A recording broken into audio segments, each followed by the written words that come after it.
Hi! Congratulations! Kung nanonood ka ng video na ito, ibig sabihin, isa ka sa mga Pilipino na handa nang maging progressive sa buhay. Well, ilang minuto lang naman itong video na to. So in the next few minutes, you need to give your full and undivided attention because this session could be really life-changing for you.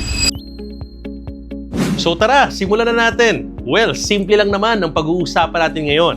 We'll talk about the why, the what, and the how of a successful business. Let's start with why. Alam nyo, maraming Pilipino nagde-decide magnegosyo or mag-business. Hindi naman dahil uso lang, pero dahil kailangan nila. At ito ang tatlong realidad ng negosyo na hindi natin pwedeng takbuhan. Una, one source of income is no longer enough. Alam nyo, sa panahon ngayon, sa hindi mapigilang pagtaas ng bilihin at hindi pagtaas ng sahod, talaga namang hindi na pwede na isa lang ang pinanggagalingan na source ng income ng isang pamilya. You really need to find ways on how to add another source of income.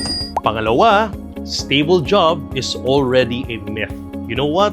We are living in a generation na kahit gaano kaganda ang trabaho mo, kahit gaano ka nakatagal sa trabaho mo, ang stable job ay hindi talaga sigurado. Anytime, the company can lay you off.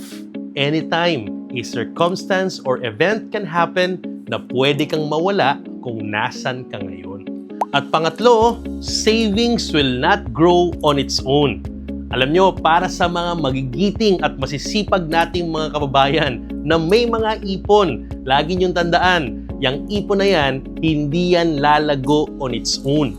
If you will just put that money on a bank account, time goes by and years goes by, inflation rate will just eat up the interest and the money that you put on your bank. Kaya naman, napaka-importanteng matutunan natin ang maraming paraan kung paano palaguin ang savings na yan. Remember, your present now will be the one who will take care of your future self. Kaya importanteng mataas at malago ang savings natin. So now, we know the whys of business. Naiintindihan natin ngayon ang mga dahilan kung bakit tayo kailangan magnegosyo. This time, pag-usapan natin ang what. What are the two things that are very, very important for you to have a successful and sustainable business? Now, para madaling tandaan, 2 C's lang ang kailangan mong alalahanin. These 2 C's are non-negotiable. Ibig sabihin, hindi sila pwedeng mawala para magkaroon ka ng isang sustainable na negosyo. Number 1 is capital and number 2 is customer. Now, pag-usapan natin muna ang capital. Alam nyo, maraming magsasabi sa inyo ng mga so-called gurus na hindi kailangan ng startup capital para magsimula ng business. But the big question is, ilan sa kanila na may ganong paniniwala ang merong sustainable and stable business today? Because the reality is, you can never put up a sustainable business nang wala kang kapital na ilalagay because capital is necessary for you to have a sustainable system. Kaya naman, dito sa business ng Ascendra International, we don't believe in hype. Hindi ka namin bibilugin para sabihin sa'yo na ang negosyo hindi kailangan ng kapital. We will tell you the reality that if you want a sustainable and successful system in a business, you need a capital. Kaya naman dito sa Ascendra, hindi mo na kailangang manghula. Hindi mo na kailangang mag-ubos ng kapital for trial and error of making a system. Dito, ginawa na namin ang solusyon at sistema para sa'yo. And just like any other business, kung meron ka ng kapital that set up the system, this time, you need the second C that is non-negotiable sa negosyo natin. And that is the customer. That customer will help you recover your capital and give you a long-term profit. To be honest, wala naman tayong makikitang mga booming or lumalagong negosyo na walang customer. Lahat ng negosyo ngayon, the more customer you have, the bigger and more sustainable your business will be. Malamang may kakilala ka na ayaw ng pagbebenta or ayaw ng nagbebenta without realizing that the foundation of any business or kahit trabaho ay selling. So, kung nahihiya tayo magbenta or maghanap ng customer, well, malayo tayo sa pagyaman. Alam nyo, kaya maraming Pilipino ang naloloko at nai-scam sa pagnenegosyo. Kasi iba, ang gusto, walang kapital, kaya hindi tumatagal yung business. Yung iba naman, may pangkapital, pero ang gusto lang, ilalagay lang yung pera at kusa ng kikita nang hindi willing matutong humanap ng tamang market and tamang customer na magpapalago ng negosyo nila. Kaya naman, kung ikaw yung tao na willing mangapital and willing matuto humanap ng tamang market and customer, well, this business is for you. So let's start to talk about the how. Paano nga ba gawin ang business na to? So first, Ascendra International is actually a startup business that is providing solutions for everyone. At para sa'yo, may solusyon din kami. Base sa mga tanong na sinagutan mo, we found the best solution for you. And for your capital, the best enrollment package para sa'yo ay ang ating Director Package, which costs 110,500 pesos. It includes 30 basic AI and 4 premium AI. Ano nga ba ang basic AI at premium AI at bakit ito mahalaga? Well, simple lang naman. Ang pangunahing dahilan ng pagtaas ng poverty line or pagdami ng mahihirap sa Pilipinas ay usually dahil sa mga gastusin sa ospital. Kapag merong mga naaaksidente or nauospital, madalas hindi alam ng pamilya kung saan kukuha ng pambayad. Kaya nauuwi sa pagkaubos ng ipon or napupunta sa pangungutang. Kaya naman may matututunan tayo sa mga first world countries. Sa mga bansang ito, may kultura sila na ang mga tao at ang mga mamamayan importante na insured. Meron silang culture na hindi lumalabas ng tahanan or ng bahay nang hindi financially protected or insured ang mga breadwinners because the government and their citizen understands na gaano ka-importante ang financial protection. Alam mo, parang fire extinguisher lang yan. Sa lahat ng gusali, required ang fire extinguisher ng Bureau of Fire. Hindi pwedeng mag-operate ang isang lugar nang wala nitong mga fire extinguisher. Hindi dahil ina-attract natin at gusto nating magkasunog. Pero ito yung mga bagay that it's better for you to have when you don't need it yet than to need it and you don't have it. Or sa Tagalog, mas mabuti nang meron ka nang hindi mo pa kailangan kaysa kailanganin mo nang wala ka. Kaya naman, para matulungan ang ating mga kababayan magkaroon ng peace of mind, ang basic AI ay mayroong 750,000 accidental death coverage, 750,000 permanent disability coverage. On top of that, it has 125,000 unprovoked murder and assault, and of course, 25,000 burial assistance coverage. At sa premium AI naman, dinoble yan ng 1.5 million, 250,000, and 50,000 pesos. And both basic AI and premium AI ay mayroong medical reimbursement of 50,000 pesos. Ito yung pinaka nagagamit sa coverage natin dahil ito yung pag may na-aksidente, kahit simpleng tapilok, nahulog, or nakagat ng aso or pusa, lahat ng gagastusin mo sa ospital, treatment, or kahit na gamot, pwede mong maklaim at maibalik ang lahat ng ginastos mo for reimbursement for a maximum of 50,000 pesos. And meron din tayong daily hospital income of 500 pesos for a maximum of 10 days. Ito naman, yung pwede mong gamitin as a coverage kapag na-confine or na-hospital ka at habang nagpapagaling or nagpapagamot, at least merong pang continuity ang pamilya pamalit doon sa income mo na hindi mo kikitain habang nagpapagaling ka.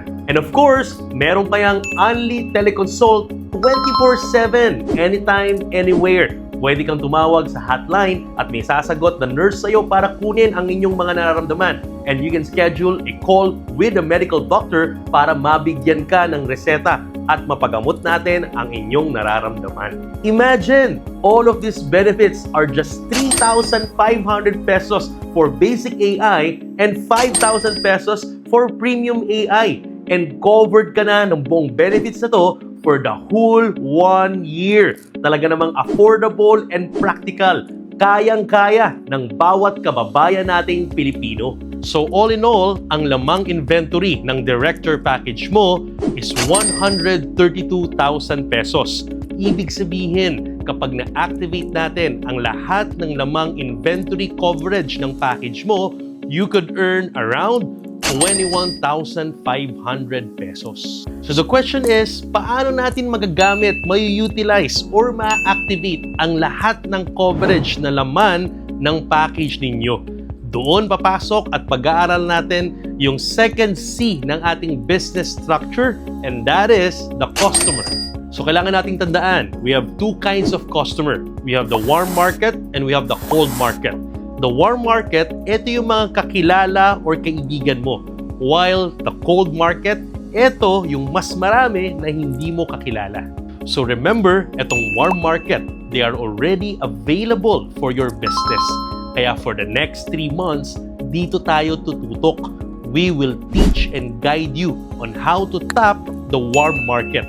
We will teach you and guide you on how to approach them, how to bring business into them, and how to add value into their lives.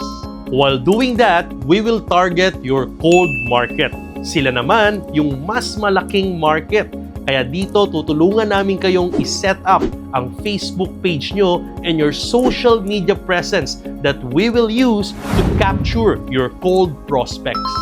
We have prepared a financial preparedness forum that is only 15 to 20 minutes long. And dito natin i-schedule ang lahat ng warm prospects mo. Ipapaliwanag natin ang value ng basic AI and premium AI so that all of your prospects and clients will be smart financially just like you. And at the end of every forum, we will be asking questions for the attendees. We will be asking them if they would like to have personal protection or maybe they want protection for the whole family. Or baka naman, may mga kakilala silang kumpanya, organization, or mga grupo na kailangan ng group coverages. And base sa mga sasagutin nila sa mga tanong natin, doon natin gagawin yung solution para sa kanila. Kapag pinili nila yung personal protection, doon natin i-activate yung mga lamang coverage ng package ninyo. And syempre yung iba, mas gusto nila ng protection not only for themselves but for their whole family. And if that is their choice, then we will offer them a bundle of 3 coverage worth only 8,500 pesos. At pag yun ang pinili nila, hindi man natin na-activate or nagamit yung mga coverage sa loob ng package mo, meron ka namang komisyon na 1,700 pesos for every bundle of 3 coverage na maa-activate at ma-offer natin. And the most exciting part is kung meron kang maisama na katulad mo mag-isip, smart in their finances. Hindi lang nila gusto ng pang-personal na proteksyon, hindi lang pang-pamilya, pero they want to be part of the mission in spreading the great news of financial protection, then guess what? We have the best solution for them. We are sure that the best solution for them is tulad ng ginawa mo. They will enroll a director package worth 110,500. And guess what? Kapag may nag-enroll ng director package to you, you get a direct commission of 22,000 pesos. So just imagine, makakuha lang tayo ng 5 clients or customers to add value into what they need in protection, bumalik na ang kapital mo. So ibig sabihin, yung inclusion na coverage na laman ng package mo, pag na-activate natin yon, direct profit mo na yon. At syempre, hindi tayo dyan titigil. We will continuously move forward and spread the great news of financial protection sa marami nating mga kababayang Pilipino. Dahil today, we have a lot of family, friends at mga kilala na hindi pa lubusang naiintindihan at kailangan ng access sa financial protection. Oh, so nakita nyo na dito sa Ascendra International at sa ating financial protection solutions, hindi lang tayo basta startup. Meron tayong strategy to make sure that your business will run successfully and sustainable. So kapartner, the next move is actually yours. Alam nyo, may dalawang klase lang ng tao na nanonood ng video na ito. Yung isa is yung mga gumagawa ng paraan. At yung isang klase ay yung mga klase ng tao na gagawa na naman ng dahilan. The question is, hanggang kailan ka gagawa ng dahilan? So, I encourage you to take action. After watching this video, I encourage you to talk to your success partner na ka-share mong manood ng video na to find the best solution for you and take an action right away. Dahil dito sa Ascenda International, may ka-partner ka sa pag-asenso.